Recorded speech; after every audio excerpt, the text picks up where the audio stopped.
Sabado sa ika-31 linggo sa karaniwang panahon. Sa sama-sama nating pagdiriwang ng banal na Eucharistia, isama rin natin sa ating panalangin ang mga sumusunod na pagsamo para sa pasasalamat ni Noel and Gloria Kakanindin and family, Ilihia Prieto, Mr. and Mrs. Edward and Cheryl Carriaga and family, Paul Ramos and family, Ilihia Prieto, Winnie Yulo, Mary Joy Tamundong and family, J.R. and Len Pabian, Maya Chona Magtibay, Aida de Guzman, Soldiers of Christ, Mr. and Mrs. Boy Barcial, Carol Acuña, Veronica Pacanyas, Christy Lucas, Norma Callejo, Arlene Talasporo, Flor Concepcion, Lenny Zulweta, Ina Puria, Sonia Banga, Imelda de Matera, Lea Terasola, Susan Sambulan, Marilyn Moreno, Maria Salazar, Carmen Godo Cruz, Mr. and Mrs. Samuel Marquez, Mr. and Mrs. Peter Kalimba, Bona Gilalas, at Ansing de la Cruz, para sa natanging kahilingan ni San Pablo family, Inang Rosa and family, Mile and Linda Rosales, Fabian family, Gary and Bernadette Del Rosario, Ginalyn Resuelo, Rayan Digna Dominguez and family, Boyet Santos and family, Rene Santiago and family, J. and Aurora Ignacio and family, Divine Nicolas, Remy Cruz, Kathleen de la Cruz, Len Carriaga, at Jane Faustino, para sa nagdiriwang ng kanyang kaarawan na si Michael Ramos, para sa maagang paggaling ni Yonila de la Cruz, Ruben and Aurelia Santiago, Rubis family, Milo Kakanindin, Fernando Estrada, Nancy Ramos, Hannah Benser, Asuncion San Pedro, Arlene Espiritu, Felisa Lorca, Giancarlo de la Cruz, Rupo Gulinaw, Ricardo and Pete, Rita and Chodora, Joy and Kate, Portia Margarita Nicolas, Rogelio Otasa, Placencia Zamora, Martin James Placencia, at Teddy Lucas.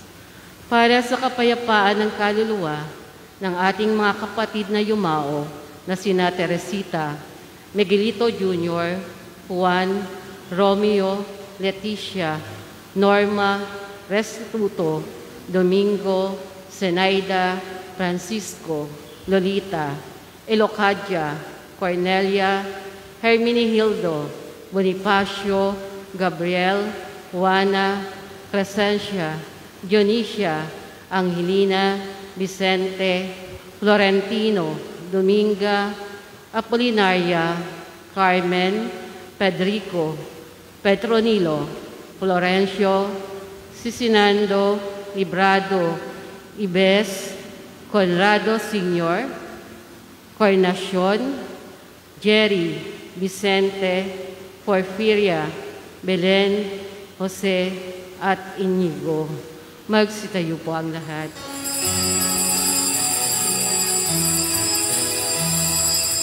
Ngiti ng Panginoon, umawit ng kagalakan,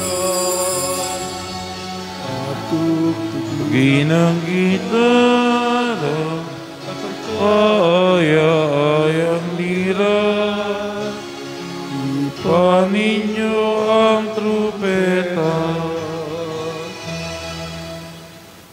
Sa ngalan ng Ama, ng Anak, at ng Espiritu Santo. Amen. Sumainyo ang Panginoon. At sumayo rin. Mga kapatid, lumapit tayo sa Panginoon na nakikita ang ating puso sa lahat ng ating ginagawa. Magsikap pagitapat sa Kanya sa kabila ng kakulangan at kahinaan. Kaya nga upang maging marapat tayo sa banal na pagdiriwang, amin natin mga pagkukulang at kasalanan. Inaamin ko sa makapangyarihan Diyos at sa inyo mga kapatid na lubha ako nagkasala sa isip, salita at sa gawa at sa aking pagkukulang. Kaya sinasamo ko sa mahal na Birheng Maria, sa lahat ng mga anghel at mga banal, at sa inyo mga kapatid na ako'y panalangin sa Panginoong ating Diyos. Kaawaan tayo na makapangyarihang Diyos, patawarin tayo sa ating mga kasalanan, at patnubayan tayo sa buhay na walang hanggan. Amen. Panginoon, kaawaan mo kami. Panginoon, kaawaan mo kami. Kristo, kaawaan mo kami. Kristo, kaawaan mo kami. Panginoon, kaawaan mo kami. Panginoon, kaawaan mo kami. Manalangin tayo. Ama namin makapangyarihan, ang paglingkuran ka, ayon sa iyo kasiyahan at kaloob na iyong binibigay sa iyong mga hinirang, gawin mo ang iyong mga pinangako sa aming mapakinabangan ay sa paraang iyong kinalugdan sa pamagitan ni Jesucristo at sa Espiritu Santo magpasawalang hanggan. Amen.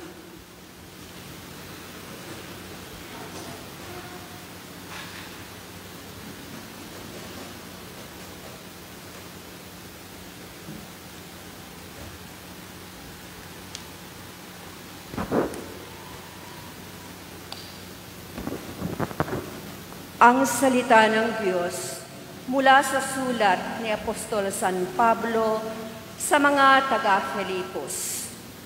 Mga kapatid, anong laki ng aking kagalakan sa Panginoon, sapagkat minsan ko pang nadama ang iyong pagmamalasakit sa akin, pagkaraan ng mahabang panahon. Alam kong hindi ninyo nalilimutan. Kaya lang, wala kayong pagkakataong matulungan ako. Sinasabi ko ito, hindi dahil sa kayo'y hinahanapan ko ng tulong. Natutunan ko ng masiyahan anuman ang aking kalagayan. Naranasan ko ang maghikaos. Naranasan ko rin ang managana. Natutuhan ko ng harapin ang anuman katayuan, ang mabusog o magutom, ang kasaganaan o kasalatan. Ang lahat ng ito'y magagawa ko dahil sa lakas ng kaloob sa akin ni Kristo. Gayunman, ikinagagalak ko ang ginawa ninyong pagtulong sa akin. Alam naman ninyong kayong mga taga-Filipos lamang ang nakahati ko sa hirap at ginhawa nang umalis ako sa Macedonia at nagsisimula pa lamang sa pangangaral ng mabuting balita. Nang ako'y nasa Tesalonica na, makailang ulit ding pinadalhan ninyo ako ng tulong. Hindi sa hangad kong laging tumanggap ng mga kaloob. Ang nais ko'y sumagana ang pakinabang na tatanggapin ninyo.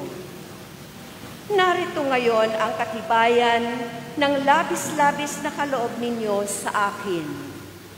Higit pa sa aking pangangailangan ang tulong ninyo sa akin na dala ni Epaphroditus. Ang mga ito ay masasamyong handog sa Diyos, mga haing kalugod-lugod at kaaya-aya sa Kanya. At buhat sa kayamanan niyang hindi mauubos, ibibigay niya ang lahat ng inyong kailangan sa pamamagitan ni Kristo Jesus. Ang salita ng Diyos. Salamat sa Diyos. Mapalad siya na may takot sa Diyos na magandang loob. Mapalad siya na may takot sa Diyos na magandang loob. Mapalad ang tao na may takot sa Diyos, siyang sumusunod ng buong alindog. Ang kanyang lipay magiging dakila, pati mga angkan ay pinagpapala. Mapalad siya na may takot sa Diyos na magandang loob. Ang mapagpautang magiging mapalad, Kung sa hanap buhay siya'y laging tapat, hindi mabibigo ang taong matuwid, di malilimutan kahit isang saglit. Mapalad siya na may takot sa Diyos na magandang loob. Wala siyang takot, hindi mangangamba. Alam na babagsak ang kamay niya, kaaway niya. Mabait na lubha, lalo sa mahirap. Ang magiging matuwid ay di nagwawakas. Buong karangalan siyang itataas. Mapalad siya na may takot sa Diyos na magandang loob.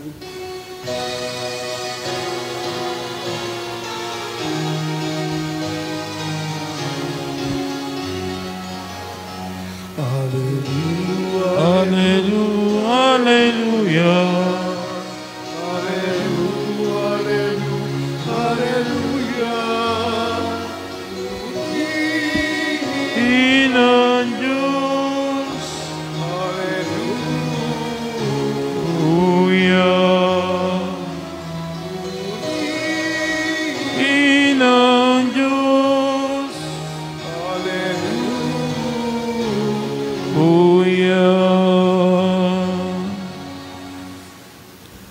Sumainyo ang Panginoon. At sumayo rin Ang mabuting balita ng Panginoon ayon kay San Lucas. papuri sa iyo, Panginoon. Noong panong iyon, sinabi ni Jesus sa kanyang mga alagad, "Kaya't sinasabi ko sa inyo, gamitin niyo sa pakipagkaibigan ang kayamanan ng salibutang ito. Maubos man ito ay may tatanggap naman sa inyo sa tahanang walang hanggan. Ang mapagkakatiwalaan sa maliit na bagay ay mapagkakatiwalaan sa malaking bagay. Ang mandaraya sa maliit na bagay ay mandaraya rin sa malaking bagay. Kung hindi kayo mapagkakatiwalaan sa mga kayamanan sa libutang ito, sino magtitiwala sa inyo ng tunay na kayamanan? At kung hindi kayo pagkakatiwalaan sa kayamanan ng iba, sino ang magbibigay sa inyo ng talagang para sa inyo? Walang makapaglilingkod ng sabay sa dalawang Panginoon, sapagkat kapuputan niya ang isa at ibigin ng ikalawa. Paglilingkuran ng tapat ang isa at hamakin ang ikalawa. Hindi nyo mapaglilingkuran ng sabay ang Diyos at ang kayamanan." Narigito ng mga Pariseo at nilibak nila si Jesus sapagkat sakim sila sa kasalapi. Kahit sinabi niya sa kanila, "Kayo ang nagpapanggap ng mga matuwid sa harapan ng mga tao, ngunit nasa saliksik ng Diyos ang inyong mga puso, sapagkat ang itunuturing na mahalaga ng mga tao ay kasuklam-suklam sa paningin ng Diyos." Mga kapatid, ang mabuting balita ng Panginoon. Pinupuri ka namin, Panginoong Hesukristo. Magandang umaga po sa inyong lahat. Magandang umaga po. God is good all the time. Palakpakan natin ang Panginoon at gid po kayong nanood ng misang ito sa inyong mga Facebook Live po natin, sa ating live streaming, sa inyong mga cellphone, smartphone, TV, computer. Nawa, tunay nga makita natin ang pinakamahalaga. Walang iba, kundi ang Panginoon. Isang araw, isang hari ang naghahanap ng ano makapagpapaligaya sa kanya. Kaya nilapitan niyang isang monghe at ang payo sa kanya ng monghe ito, maghanap ka ng isang taong maligaya, yung pinakamaligayang tao sa nasasakupan mong kaharian, at isuot mo ang kanyang damit at ikay magiging maligaya. Eh di, yun ang ginawa ng hari. Nutusan niya kanya mga lingkod, hanapin ang pinakamasaya, pinakamaligayang tao sa kanilang lupain. Pagkaraan ng ilang araw, dumating na ang mga alipin lingkod. Sabi, Mahal na hari, natagpuan na po namin ang pinakamasaya, pinamaligayang tao sa ating lupain. O nasaan siya? At nasaan ang kanyang damit? Yun nga po, mahal na hari. Kasi wala pala siyang sarili niyang damit. Mga kapatid, sa ating binasang ebanghelyo ay tinuturo sa atin na hindi pwede tayong maglingkod ng sabay sa Diyos at sa kayamanan. Kaya nga, ang sabi rito sa ating sapagkat kapupuotan ng niya ang isa at ibigin ng ikalawa, paglilingkuran ng tapat ang isa at hamakin ang ikalawa. Hindi niya mapaglilingkuran ng sabay ang Diyos at ang kayamanan. Ang kayamanan ng mundong ito ay hindi po masama sapagkat biyaya ng Diyos. Lahat ng nilikha ng Diyos ay biyaya. At sabi nga natin, gamitin mo ang anumang meron ka sa pakipagkaibigan. Kasi po itong ebanghelyo natin, karutong po kahapon ng ating ebanghelyo.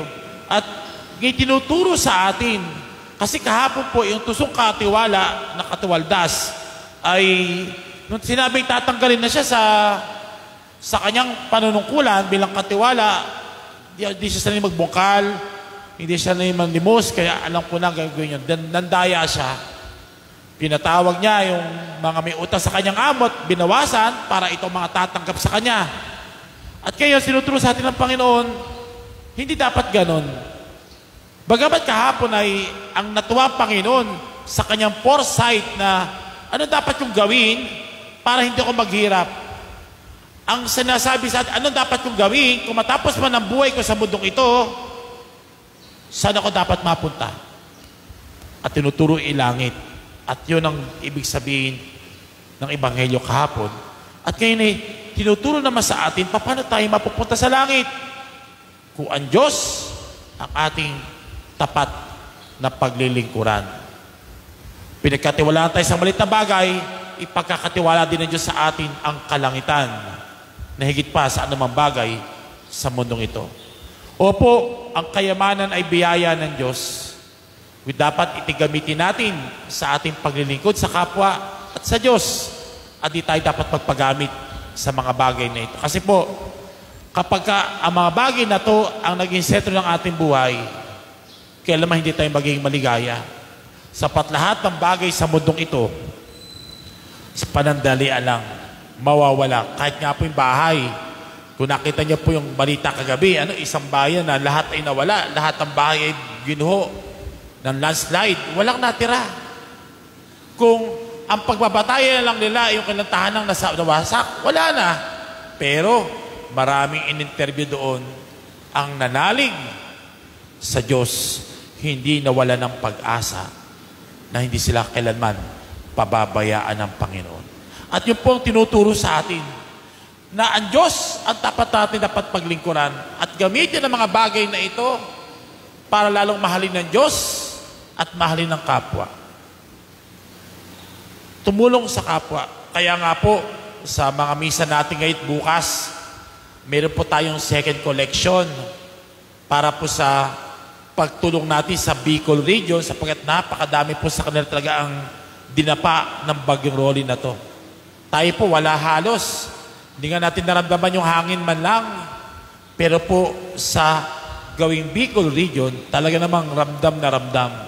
At talagang tumatak sa kanila ang bagyong Rolly na to. Kaya nga po mga kapatid, sana ano man ang meron tayo, gamitin natin para maglingkod sa kapwa. Gamitin natin para sa Panginoon na nakakakita hindi lang ng mga bagay na ito na ating ginagawa, kundi nakikita ang ating puso na nagmamahal ng tapat sa Panginoon.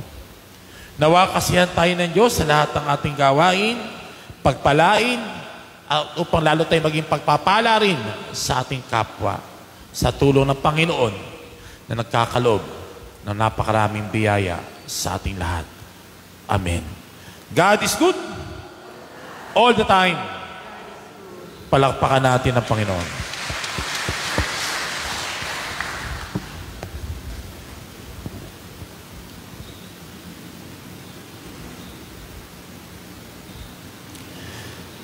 Pinagkakatiwalaan tayo ng Diyos ng mga biyayang magagamit para sa kanyang kalawalhatian at kabutihan ng kapwa.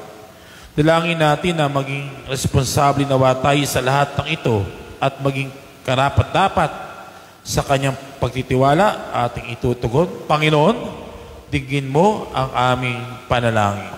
Panginoon, dinggin mo ang aming panalangin.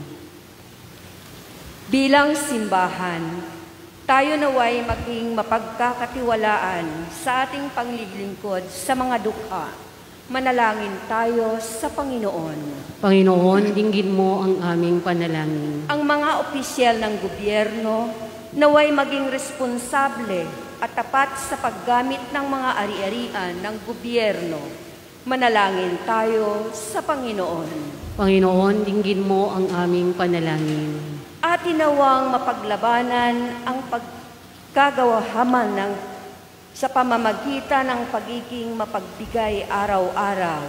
Manalangin tayo sa Panginoon. Panginoon, dinggin mo ang aming panalangin. Ang mga dukha at may sakit, naway tumanggap ng suporta mula sa mga mapagmalasakit at mabuting loob na mamamayan. Manalangin tayo sa Panginoon. Panginoon, dinggin mo ang aming panalangin. Ang mga yumao, naway tumanggap ng walang hanggang yaman sa kalangitan. Manalangin tayo sa Panginoon. Panginoon, dinggin mo ang aming panalangin. Sa katahimikan ng ating puso, dulog pa natin, iba pa natin mga panalangin at kahilingan. Higit sa lahat na nagdiriwang kaarawan sa buwang ito ng Nobyembre, sila natin tinataas sa Panginoon at ang mga kaluluwa sa purgatorio na wala nakaalala at ang mga yumao nating mahal na sila makamit ng buhay na walang hanggan. Dirog pa rin po natin ang mga nasalanta ng Bagyong Rolly sa gawing Bicol na sila makapagsimula uli sa tulong ng mga taong tinatawag para sila ay matulungan. Ama mapagmahal, dinggin ng panalangin tinataas namin sa pamagitan ni Kristo ang aming Panginoon, ngayon magpasawalang hanggan. Amen.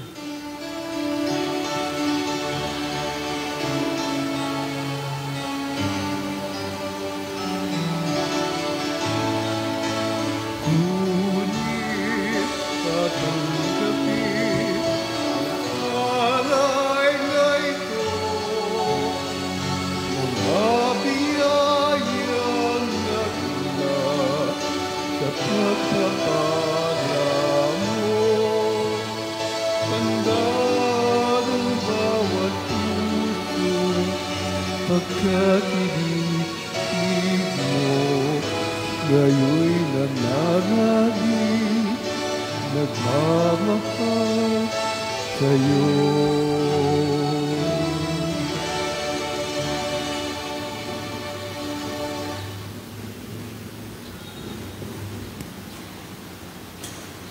Manalangin kayo mga kapatid upang ating paghahain ay kalugdan ng Diyos Amang makapangyarihan. Tanggapin nawa ng Panginoon itong paghahain sa iyong mga kamay, sa kapurihan niya at karangalan, sa ating kapakinabangan at sa buong sambayanan niyang banal. Manamin lumikha ang paghahain namin ito ay maging daalisay nawa at maging banal na pakinabang namin sa iyong awang dakila sa pamagitan ni Jesucristo, kasama sa Espiritu Santo, magpasawalang hanggan.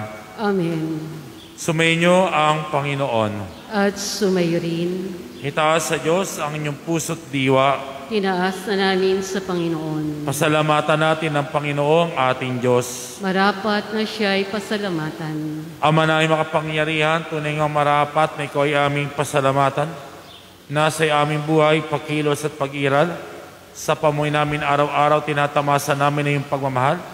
Sa pag-ibig mong pinagsakatan ng Espiritu Santo, unang aning bigay ng anak mo, kaya kang nakalang mabuhay kami sa piling mo kailanman. Kaya kaisa ng mga anghel na nagsisiawit ng papuri sa iyo, na walang humpay sa kalangitan, kami nagbubunyi sa iyong kadakilaan. Santo, Santo, Santo, Panginoong Diyos ng mahakbo, napupuno ang langit at lupa ng kadakilaan mo, o sana sa kaitaasan. Pinagpala ang mga naparirito sa ngalan ng Panginoon, o sana sa kaitaasan.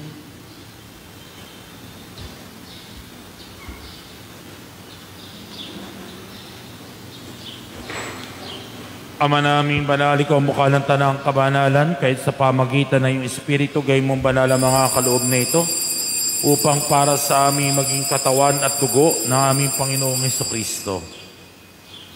Bago niya pinagtiisan ako sa loob na maging handog, hinawakan niya ang tinapay, pinasalamatan kaniya, pinagati-hati nabot sa kanyang malagad at sinabi, tanggapin niyo lahat ito at kanin ito ang aking katawan na ihahandog para sa inyo. Panginoon ko at Diyos ko. Gayon din naman nang matapos ang hapunan, hinawakan niya ang kalis. Muli kanyang pinasalamatan. Inabot niya ang kalis sa kanyang mga alagad at sinabi, tanggapin niyo lahat ito at inumin, ito ang kalis ng aking dugo, ng bago at walang hanggang tipan. Ang aking dugo na ibubuhos para sa inyo at para sa lahat sa kapagpapatawad ng mga kasalanan. Gawin ninyo ito sa pag-alaala sa akin. Panginoon ko at Diyos ko. Ipagbunyi natin ang misteryo ng pananampalataya. Si Kristo'y namatay, si Kristo'y nabuhay, si Kristo'y babalik sa wakas ng panahon. Ama, ginagawa namin ang pag-alala sa pagkamatay at muling pagkabuhay na iyong anak. Kaya't inaalay namin sa iyo tinapay na nagbibigay buhay at ang kalis na nagkakaloob ng kaligtasan. Kami nagpapasalamat na kinarapat tumayo sa harap mo para maglingkod sa iyo. Sinasamo namin kami magsasalo-salo sa katawan at dugo ni Kristo ay mabuklod sa pagkakaisa sa pamagitan ng Espiritu Santo. Ama, lingapin mo yung simbahan na ganap sa buong daigdig, puspusin mo kami sa pag-ibig. Kaisa ni Francisco naming Santo Papa, ni Dennis naming Obispo at Anang Kaparian. Lalahanin mo rin mga kapatid namin na himlahin na may pag-aasang silang muling mabubuhay, gayon din lahat ng mga pumanaw. Kawaan mo sila at patuloyin sa iyong kaliwanagan. Kawaan mo at pagindapating kami lahat na makasalo sa iyong buhay na walang wakas. Kaisa ng mahal na Birheng Maria na ina ng Diyos, ng kanyang kabiyak na puso na San Jose. Kaisa ng mga apostol, lahat ng mga banal na namuhay sa daigdig ng kalugod-lugod sa iyo, may pagdiwang nawa namin ng pagpupuri sa kararangal mo sa pamagitan na iyong anak naming Panginoong Jesucristo. Sa pamagitan ni Kristo, kasama niya at sa Kanya, lahat ng parangal, papuri ay sa iyo, Diyos Amang makapangyarihan, kasama ng Espiritu Santo, magpasawalang hanggan. Amen. Tumawag tayo sa ating Amang mahabagina, tinataas ang ating mga kahilingan. Sa panalangin tinuro sa atin ng Panginoon, ating dasalin ang Ama namin. Ama namin, sumasalangit ka. Sambahin ang ngalan mo, mapasa amin ang kaharian mo, sundin ang loob mo dito sa lupa para nang sa langit. Bigyan mo po kami ngayon ng aming kakanin sa araw-araw at patawarin mo kami sa aming mga sala para ng pagpapatawad namin sa nakakasala sa amin. Huwag mo kami pahintulot sa tukso at adya mo kami sa lahat ng masama. Amen. Hiniling namin kami adya sa lahat ng masama, pagkalooban ng kapayapaan araw-araw. Iligtas sa kasalat sa lahat ng kapahamakan, samantalang pinananabikan ng dakilang pagpapahayag ng tagapagligtas namin si Jesucristo. Sapagkat iyo ang kaharian at ang kapangyarihan at ang kapurihan magpakailanman. Amen. Panginoong Isus, sinabi mo sa iyong mga apostol, kapayapaan iniwan ko sa inyo, kapayapaan binibigay ko sa inyo. Tunghayin mo ang aming pananampalataya, pagkakasala, pagkalooban mo kami ng kapayapaan at pagkakaisa sa iyong kalooban. Kasama ng Espiritu Santo, magpasawalang hanggan. Amen. Ang kapayapaan ng Panginoon ay laging sumainyo. At sumayo rin. Iba'y kapayapaan, pag-ibig ni Kristo sa bawat isa. Peace be with you. Kapayapaan po ay sumainyo lahat. Kordero ng Diyos, na nagalis sa mga kasalanan ng sanlibutan, maawa ka sa amin. Kordero ng Diyos na nagalis sa mga kasalanan ng sanlibutan, maawa ka sa amin. Kordero ng Diyos na nagalis sa mga kasalanan ng sanlibutan, ipagkaloob mo sa amin ang kapayapaan.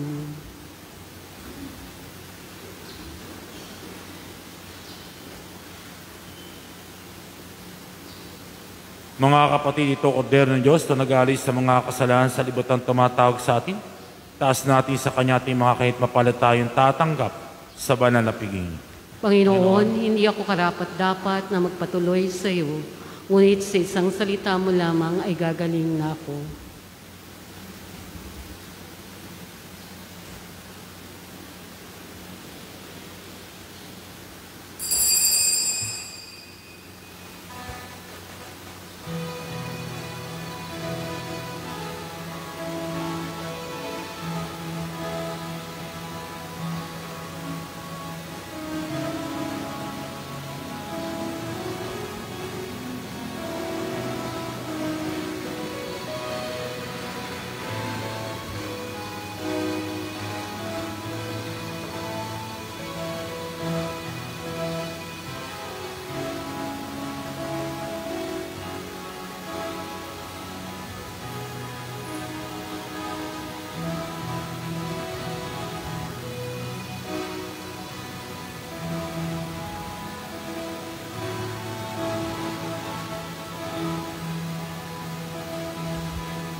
Espiritual na komunyon. Panginoong Jesus, ako ay naniniwala na ikaw ay nasa kabanal-banalang sakramento. Iniibig kita na higit sa lahat at ninanasa kong tanggapin ka sa aking kaluluwa. Sapagkat sa mga sandaling ito, hindi kita matatanggap sa sakramento. Tumuloy ka sa Espiritu sa aking puso.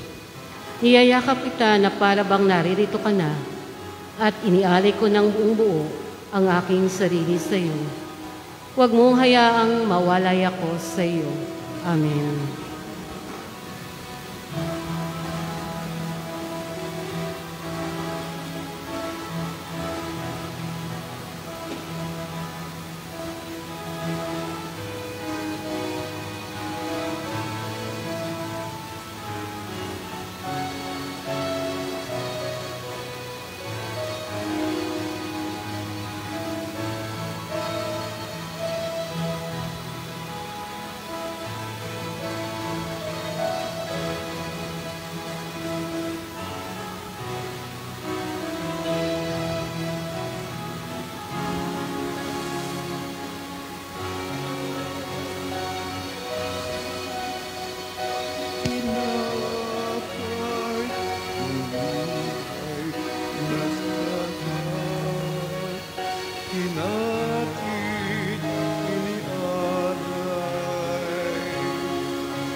Manalangin tayo. Ama na'y mapagmahal, karunawa ng karagdagang bunga ang iyong ginagampanan sa aming banal na pakikinabang, pang sa aming pagsasalo, maging handa nawa kami tamanggap sa katuparan sa pangako mo. Sa pamagitan ni Jesucristo, kasama sa Espiritu Santo, magpasawalang hanggan. Amen. Magsilod po. Orasyon Pirata, kaugnay ng COVID-19. Amang makapangyarihan, lumalapit kami sa iyo sa aming pangangailangan. Ingatan mo kami laban sa COVID-19 na lumalaganap sa kasalukuyan ng isanhin ng kamatayan. Tulungan mo nagsipag-aaral sa kalikasan at pinagbubulan ng virus na ito kung paano masugpo ang paglagam sakit na dulot nito. Gabayan mo mga kamay at isipan ng mga eksperto sa maging na mapaglingkuran nila ng may puso, kayahan ang mga may karamdaman at sa mga sangay ng pamahalaan at mga pribadong ahensya na makatagpo ng lunas at salusalot na ito. Sinasamo namin ang mga dinapuan ng sakit na ito ay mabalik sa kalusugan at sa madaling panahon. Pumilis na ba kami sa kabubuti ng lahat at matulang lahat ng nangangailangan. Iniling namin ito sa pamagitan ni Jesucristo kasama sa Espiritu Santo, magpasawalang hanggan. Amen. Maria, takbuhan ng mga Kristiyano. Ipanalangin mo kami. San Rafael Arcangel. Ipanalangin mo kami. San Roque. Ipanalangin mo kami. San Lorenzo Ruiz. Ipanalangin mo kami. San Pedro Calungsod. Ipanalangin mo kami. Panalangin para sa mga yumao. Ama na'y makapangyarihan, saklob mo ang mga namumuhay sa daigdig, pati na mga pumanaw. Sakop ng iyong kagandahan loob ang lahat ng kinapal. Kami ay nakikiusap para sa mga yumao upang makamit sila ng iyong habag at patawad at sila'y makaharap sa iyo na nagpupuri at nagagalak sa pamagitan ni Jesucristo, kasama sa Espiritu Santo, magpasawalang hanggan. Amen. Patay na po ang lahat. So dahil pong Biyernes ay simula na po ng unang araw ng binari natin para sa Kristong Hari. Kaya po, hintayin lamang po imbitasyon, mga schedule para po sa pagnanobena po sa Kristong Hari. Sumainyo ang Panginoon. At sumayo rin. Pagpalain kayo at inyong bumpamit ang na mapagkalingat, mahabaging Diyos Ama, Anak at ng Espiritu Santo. Amen. Tapos ng banal na misa, humayat ni lalong nagmamahal sa Diyos at sa ating kapwa. Salamat sa Diyos. God is good. All the time. All the time. God is good. Palakpakan natin ang Panginoon.